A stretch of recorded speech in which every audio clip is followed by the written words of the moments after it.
Welcome to the Heartful Healing Hub podcast. I am Deanne, your host, frequency intuitive and energetic healing guide, here to hold space for transformation through sound, energy, and sacred storytelling.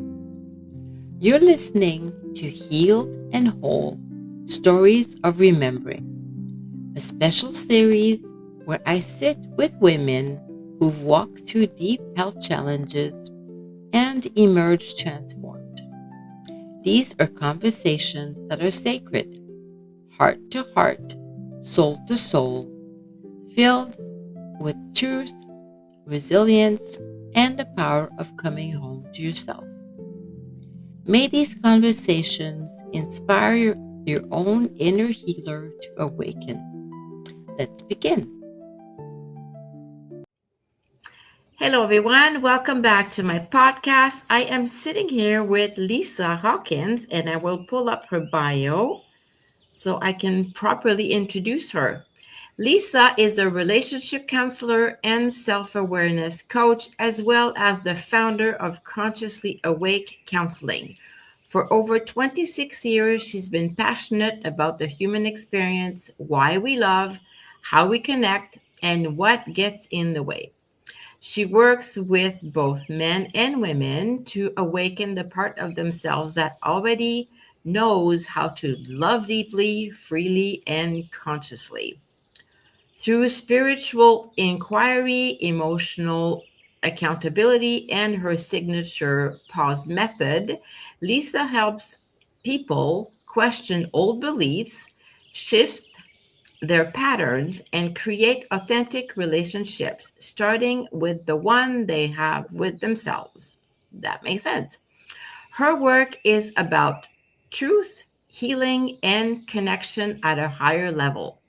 Whether you're navigating love, healing from heartbreak, or learning to trust yourself again, Lisa brings wisdom, presence, and a deep respect for the human experience. Welcome, madam. How are you? Thank you for having me. It's I'm great just to be here. thrilled you're here.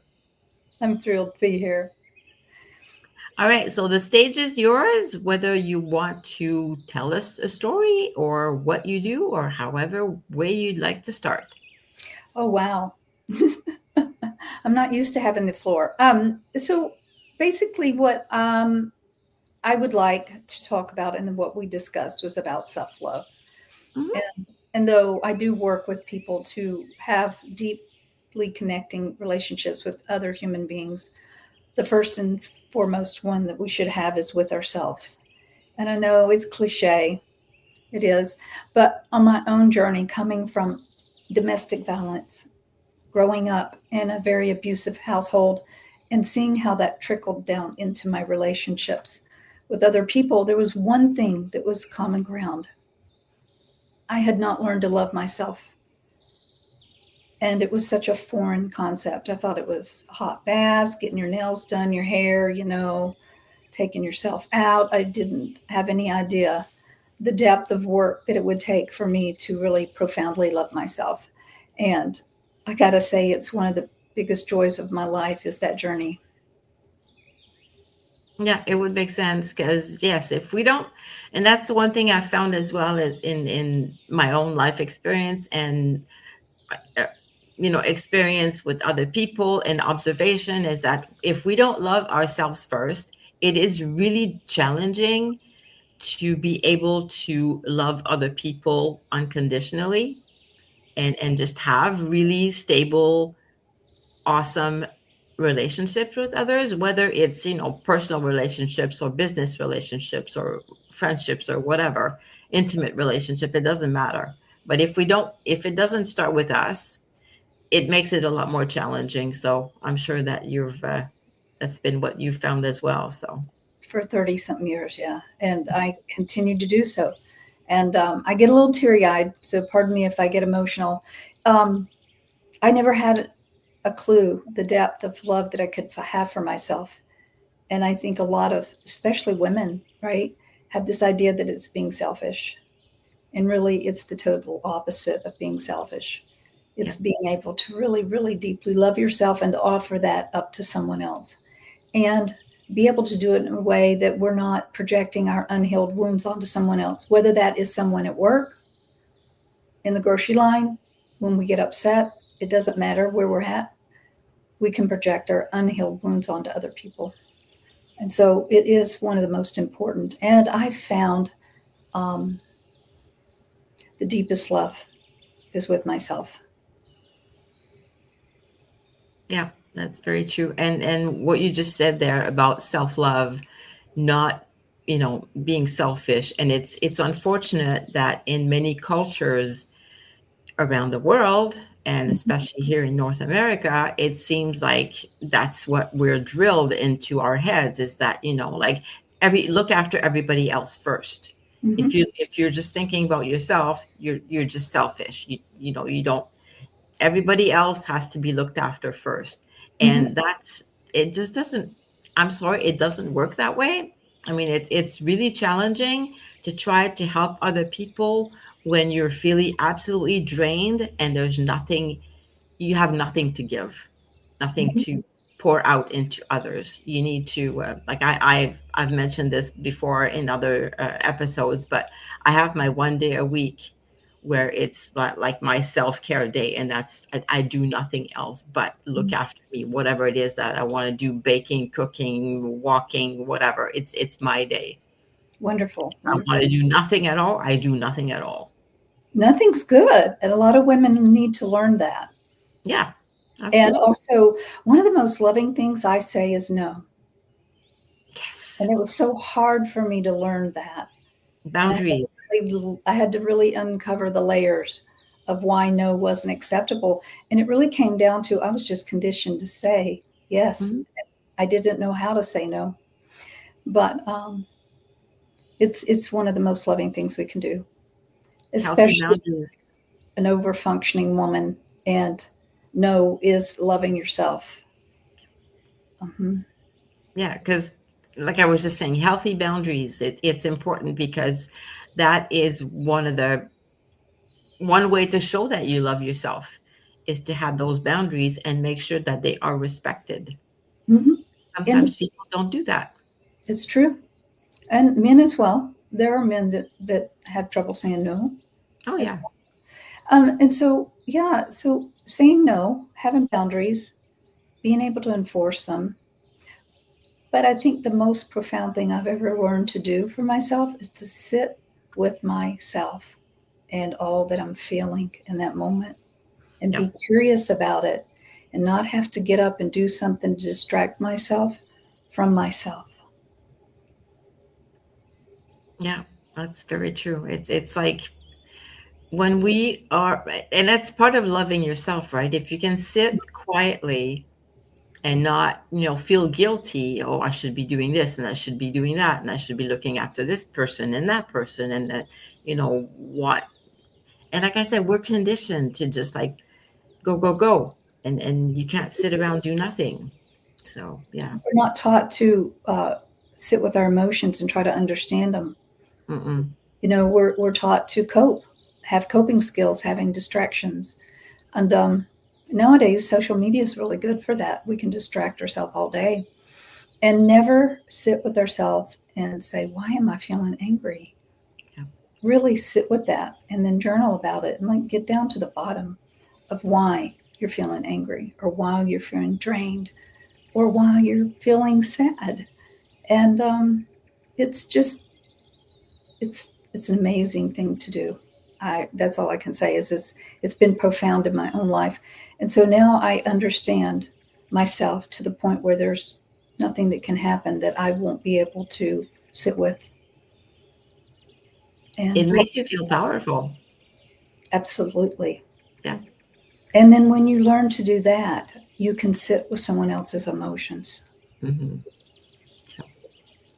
Yeah. No, it is beautiful to be able to sit with your emotions, as you said, and just feel them and really truly feel them so that they can move through you, not get stuck somewhere, because that's when you can get yourself in trouble. Absolutely. because Mm. either you get sick or you're just like when you just build and pile and just it builds up and it piles up, at some point it's going to burst one way or another. Either you're going to get sick or you're going to get burnt out or something is going to happen. So Right? We feeling say, the emotions and so that they can pass through, and then yeah.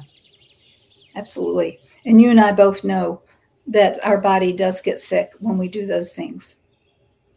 Unfortunately, yes. Yeah, Now, I know it's my body has screamed at me many times to listen to it. So it's really important to be able to do that. mhm. Like you, I've found enormous amount of healing within my body whenever I honor that. Yeah. Do you have a favorite modality or favorite tool that you use when you're feeling all these emotions and you just know you have to do something about it? Well, this is why I developed the pause method. I teach people to just sit still with things and to Mhm. breathe and to allow whatever you're feeling in the moment to arise, Yeah. and then watch what your mind does. Yeah. True. So you're using breath as well? Absolutely, breath is so important to me. Um, Mhm. Even before you pause, I think it's important to take a big deep breath and then pause. And pausing takes practice. Most of us are not trained in how to pause, and you think, oh, pausing, that's our brain will respond before we even know it. And Mhm. the chance to pause has passed. But it's never too late to pause. Even if you're in the middle of a heated argument with someone, you can still take a deep breath and pause and take some time out. It's not easy, but it's It's doable. it is. And you know what? I found out that the more you practice pausing, the more it becomes natural. Mhm. And then you catch it, and you catch your emotions and you catch your anger or whatever it is that's getting ready to come out of your mouth that you're not going to want to come out. Yeah. And even so, you may want to pause before you catch yourself stuffing it all down. We do that too. Mhm. It's Yeah. a coping mechanism. We take what someone said and we just pack it down inside of us. And so, what happens when we pause is we just put a break on whatever's getting ready to happen, whether it's stuffing it or erupting it, and giving it, a couple of seconds or maybe more. I found it very helpful. That's one of the tools that I use. I'm also trained in cognitive behavioral therapy, so I use that often. I do somatic work, I do internal family systems work. So um, I try to use whatever seems to be what the client needs at the time. Mhm. Yeah, for yourself as well, since you have Oh, all these tools absolutely. at your disposal. I have worksheets I've done on myself for cognitive behavioral therapy, and I sit and do internal family systems work on myself at least a couple of times a week. Oh, nice. That's Yeah. awesome. And then my parts know that they can come to me when they have something that's bothering them, and they show up and say, "Okay, let's sit with that." It's just like you would a friend, right? Mhm. Isn't it? You would sit with a friend. Yep. You sit with your parts. You sit with yourself. The thing that I found that is can be challenging sometimes is we're so critical of ourselves. Like I was mentioning earlier, like if we're having the we were taught to go go go go go. So sitting and pausing and as you said, being your own best friend is Mm-hmm. something that we often have to relearn or remember how to do, because it's not always easy. Mm-mm. And you can become very childlike. Like early in our life as children, we didn't know what friends were. We had Yeah. playmates, but we were just like curious about everything. And we were so into ourselves and discovering our hands and our feet and just excited to learn more about ourselves. And somehow that gets trained out of us. It is. So it's about bringing some of that curiosity back. Hmm. Mm-hmm. Yeah, and that's that as you said, that curiosity also can extend to other things. Like, you look outside and just looking at life and the world with the curiosity of a child's eyes can make such a huge difference. Just walking in the forest or walking on the beach and just having that just tiny tweak, and it makes a whole world of difference of how you see everything. So yeah. And experience it somatically. Our body experiences rest, Yeah. relaxation, even if it's just for a moment. And our nervous system calms down when we do that. Yeah. And so it's beneficial. And I have a little bumblebee that hangs out on my back deck because I have flowers, and I go outside sometimes and just hang out with the bumblebee. Nice. I Yeah, love these. it brings me joy. Mm-hmm. Hmm. And that's the beauty of this. That's the other thing too. When we're looking at whether it is ourselves or the world in, like a child, it brings us a lot more joy. So yeah, it's just it's good all around. It's healthy all around. So Yeah, that's beautiful. holistically, it's very beneficial. And yeah, and so when we become present with ourselves and we understand ourselves, what happens is when someone comes into our life that's not good for us, we notice it much quicker than we do when we're distracted and we're detached from ourselves. Yeah, absolutely. And that's where the no comes in, that's where the hand comes in, that's where walking away comes in. And that we notice the difference. There's a polarity. This is how I am when I'm at peace with myself, and this is how I am when I'm with this person. Hmm. Mm-hmm. Self-awareness, Mm-hmm. huge. Exactly. So out of curiosity, if you feel like sharing, you don't have to, absolutely, but at what point in your life, or what was the trigger that made you realize that you didn't love yourself as much as you um, should have or could have, and then that you felt the need to kind of investigate that? It's really hard because there have been different times throughout my journey in 33 years, but I think the most profound moment was after I had been brutally beaten up by my ex husband. I Mm, went deep down into, well, I had PTSD, but I had deep depression. And I could not get up to even brush my teeth. I was just that low. And I just was walking around like a shell of a person. And there's just this moment that I just decided I can't live like this. I just cannot live like this. And I saw a program on TV, a talk show, and it was very inspiring. I thought, you know what? If these people can overcome the things that they've had to overcome in life, I can do it too. And I'm in that split moment, I made the decision to take my journey into my own self and learn to overcome and to love myself. And yeah, I'll never forget that moment. I know exactly where I was standing. I know exactly what time of day it was. And that was my commitment to myself.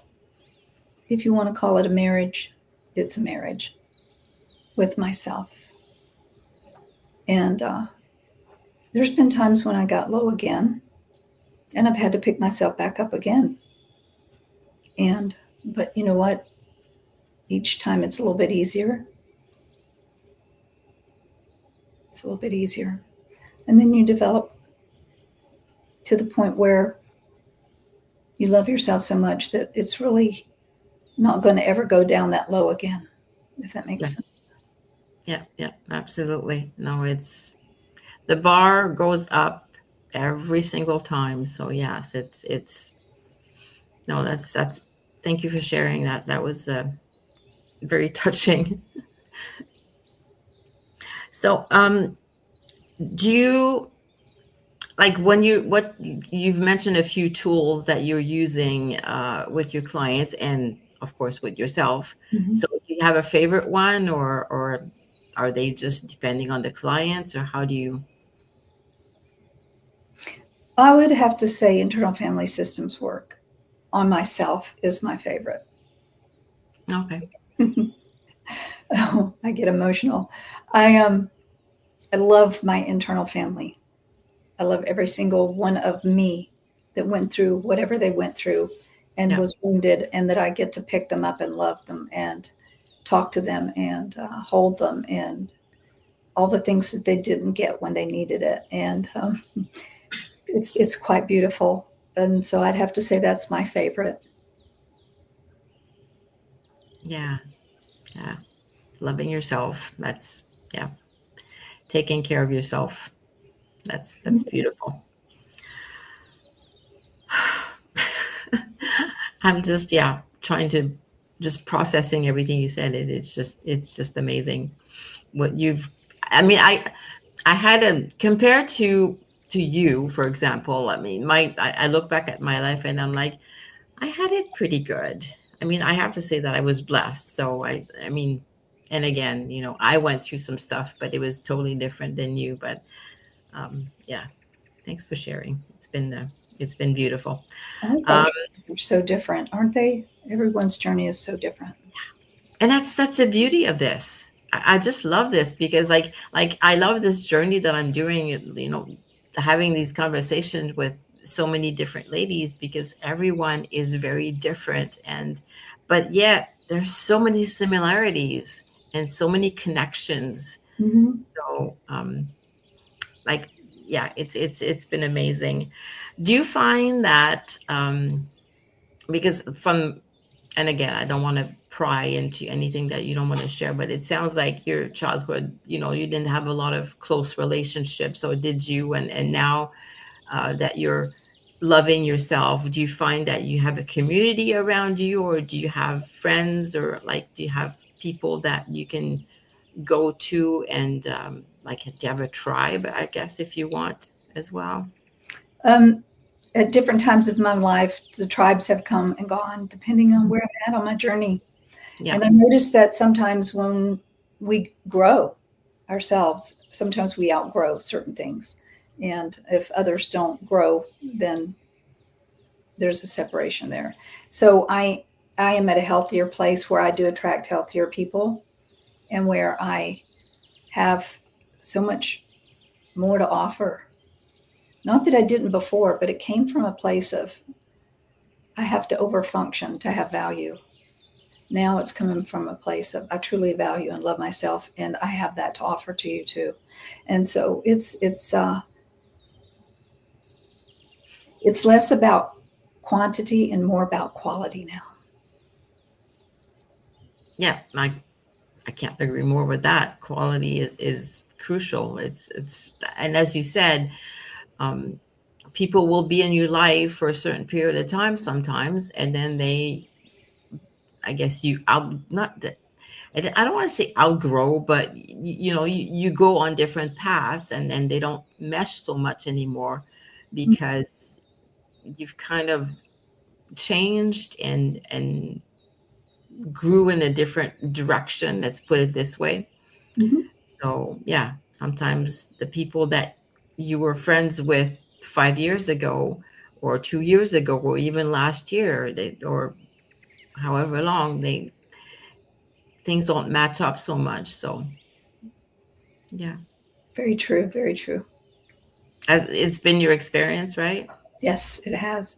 And, in my journey of healing my body, which has gone along with healing my inner world, um, I noticed the same. You start eating healthier, you start, you know, drinking only water, you start, all the things that the people that you're around don't do, then you do notice shifts in the connections that you have with people. And there's a reason for that. But if we're going to heal our body, this is what I've come to know. We just have to keep doing what we know is going to heal our body and focus Hmm. on Yeah. that. And the rest will fall into place. Hmm. Yeah. What I've found too is that when you're setting those healthy boundaries for yourself, you quickly find out who your true friends are, because if you start saying no to some people, they don't like it. So they're kind of like, well, who does who does she think she is? And then they'll just start to fade away, or they'll be really upset with you and blame you for something. And it's like, well, you know what? I guess I'm not going to talk to you anymore. Even as, you actually say that consciously, or you're just kind of taking a step back and like, okay, like I'm not going to be the one reaching out to you. If you still want to be in my world, you can reach out. If not, your loss. Yeah, exactly. So, what about you on your healing journey? How was that for you? Did you notice the same dynamics? Oh, yeah, absolutely. There's people that, like I said, boundaries, healthy boundaries. There's people that I don't want anything to do with anymore because they just took advantage of me, and I allowed them.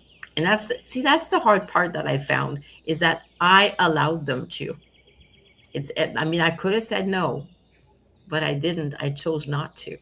Hmm. So, yeah, it's been healthy for me to kind Yeah. of set my boundaries and say, no, that's it. I'm done.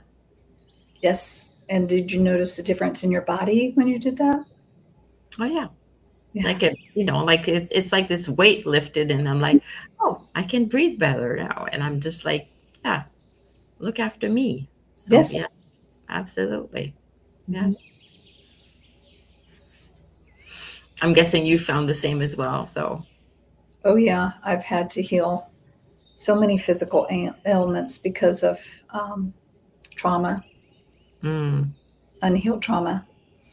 And yeah, but I've cured a lot of diseases as well. Um, and so I feel the body, mind, psyche, spirit all work together.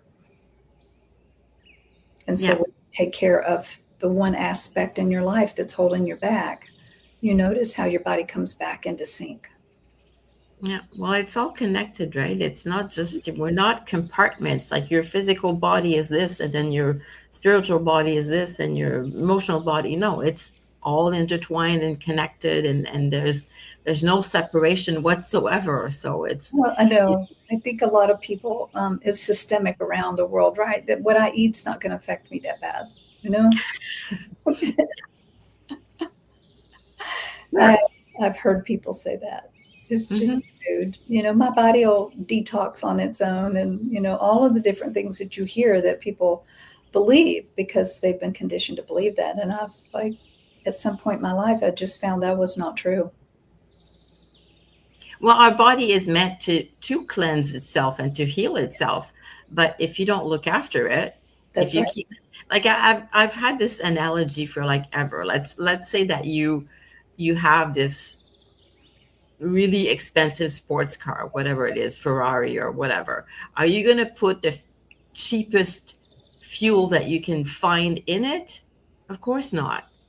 Well, why not treat our body the same way?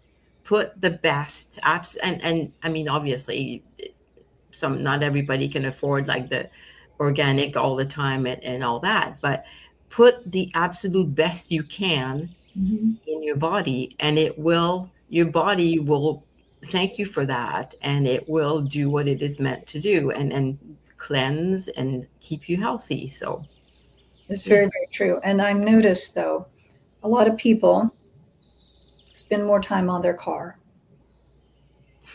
Right. than they do their body or their relationships. And so this is where becoming aware, conscious of what you're doing and where your energy goes. So Yep. do you have to have a spotless car, but your relationships is on the rocks? And so how about bringing the energy from the car into your relationship, and Yep. then being conscious of where we put things, Yep. where we put our energy, what we put in our body, our thoughts, what we're putting out. Yes, all of it. Yep. You're absolutely right. It's kind of, it's like the old saying, and I don't know where it comes from, like actions speak louder than words. I mean, you can say whatever you want, but I'm looking at your actions and they don't match. Like what you're saying, like you say, your relationship is important, but you spend more time at work, or you spend more time with your car, or you spend more time with your friends or whatever. So, it doesn't match. So there's kind of something going on there. So yeah. I think that, yeah, our body and minds know that when things aren't matching up. Hmm. Mhm. It does. It's subconscious, but yes, our Absolutely. subconscious mind And is powerful. it also knows and responds very well when it does. I know. That's It's that's beautiful. That's when you have joy and peace and just all these wonderful emotions that come up, and yeah, your body's healthy. You can see it in people's face when they're totally aligned with everything around them and their purpose, and just you can see it in their eyes mhm, as well. So yeah, it's beautiful. it is very much so. Any last words of wisdom you would like to share? Mm, just this week, take 5 minutes a day to check in with yourself and just notice. And if you do that ongoing, you're going to have profound results from that. Just 5 minutes. Yeah, I mean, even 5 minutes a day, 5 minutes here, or even just if it's interspersed, like 1 minute here and 1 minute there and 1 minute here. It's, yeah, so important. Yes, it is. Well, I'm so grateful that you were able to take the time to come here and chat with me. Oh, It's thank you. I've it's been enjoyed it. Yes, thank you for having me. You are welcome. Thank you for spending time with us inside the Heartful Healing Hub. If this story moved you, please consider sharing this episode or leaving a comment. Your words help others find this sacred space. If you or someone you love has a healing journey to share, we'd love to hear from you. And finally, if you would enjoy a gentle way to unwind after listening, visit the show notes to download your free tea ritual guide, Sip and Soften, a soul-soothing gift to nourish your inner healer. Until next time, be kind to yourself and trust what has always been within you. And remember, you are whole, you are healing, you are home.